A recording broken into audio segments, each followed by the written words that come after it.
Hello everyone, আমাদের রাজস্থান সিরিজের আরেকটা এপিসোড নিয়ে তোমাদের সামনে চলে এসেছি। চলো আজকে তোমাদেরকে সবাইকে ঘুরে দেখাই জয়পুরের সবচেয়ে ফেমাস সিটি প্যালেস ও ঐতিহাসিক হাওয়া মহল। জয়পুরের সিটি প্যালেস এবং হাওয়া মহল অবস্থিত রয়েছে শহরের কেন্দ্রে, মানে একদম মাঝামাঝি।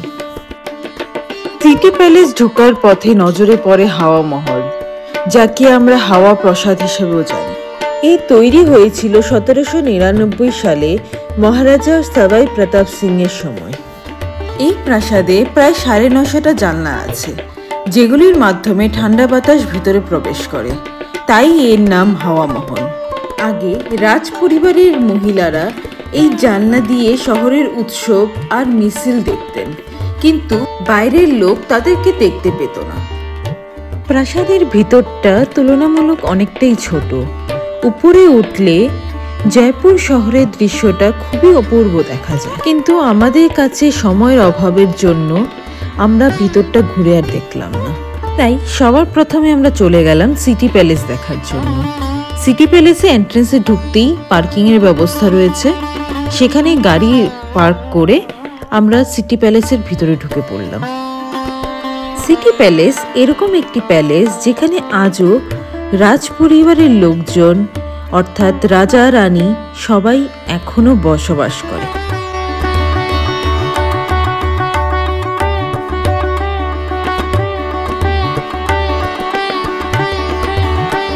সিটি প্যালেসে দুটো গেট রয়েছে, আমরা সেকেন্ড গেটটা দিয়ে ঢুকেছিলাম। ঢুকতেই টিকিট কাউন্টার নজরে পড়ে, সেখান থেকে আমরা টিকিট কেটে নিই সিটি প্যালেসে ঢোকার জন্য।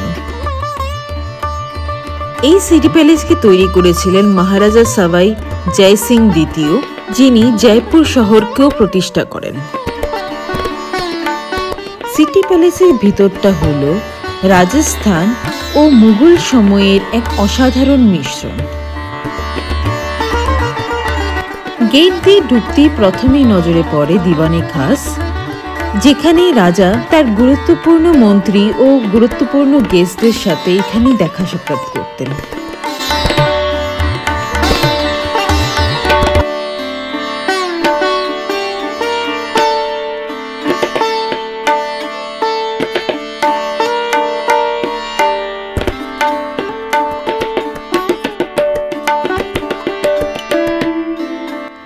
রাজা বিভিন্ন রকম পাগড়ি পরতেন, তারই বর্ণনা এখানে দেওয়া রয়েছে। রাজাকে নিয়ে যাওয়ার জন্য এই পালকিটি রয়েছে, যেটা রূপো দিয়ে তৈরি। 350 বছর পুরনো এই অস্ত্র যা দিয়ে রাজা যুদ্ধ করত, তাও এখানে তুলে ধরা রয়েছে। এখানে রাখা রয়েছে বিশাল আকারের দুটি গঙ্গা জল জার, যেটা 14,000 গ্যালন রূপোর মুদ্র দিয়ে তৈরি হয়েছিল। এটি বানানো হয়েছিল মহারাজা দ্বিতীয় সবাই মাধো সিং এর জন্য।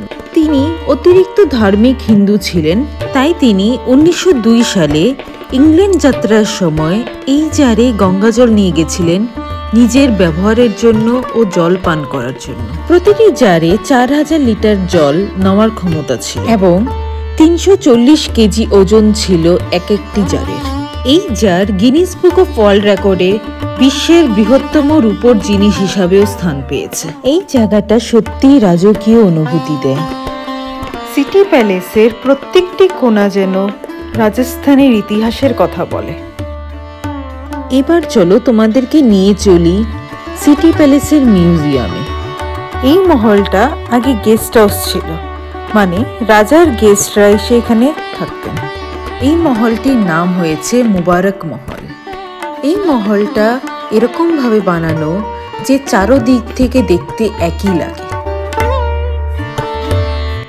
এখানে 350 বছর পুরনো রাজকীয় পোশাক, অস্ত্র, চিত্রকলা আর সোনায় মোড়া রাজ সিংহাসন পর্যন্ত রয়েছে। এখানে রাখা রয়েছে রাজাদের সময়ের দাবা খেলার চেস বোর্ড। এখানে রাখা রয়েছে রাজাদের বিভিন্ন রকম পোশাক, যা ইউজ করতো রাজারা খেলার সময়, ঘুরতে যাওয়ার সময় ইত্যাদি।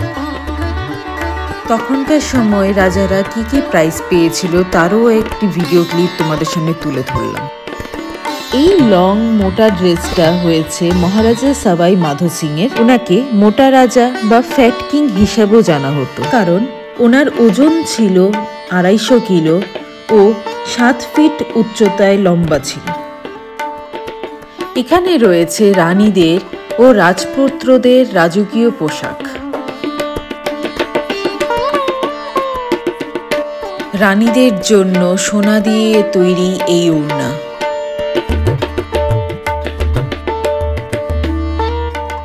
তখনকার সময় রানীদের একটি ফটো তোমাদের সামনে তুলে ধরলাম।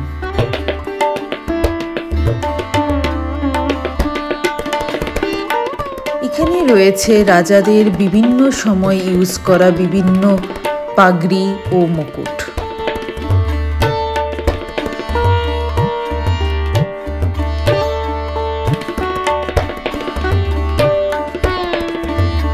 সিটি প্যালেসটি দুটি ভাগে ভাগ করা রয়েছে।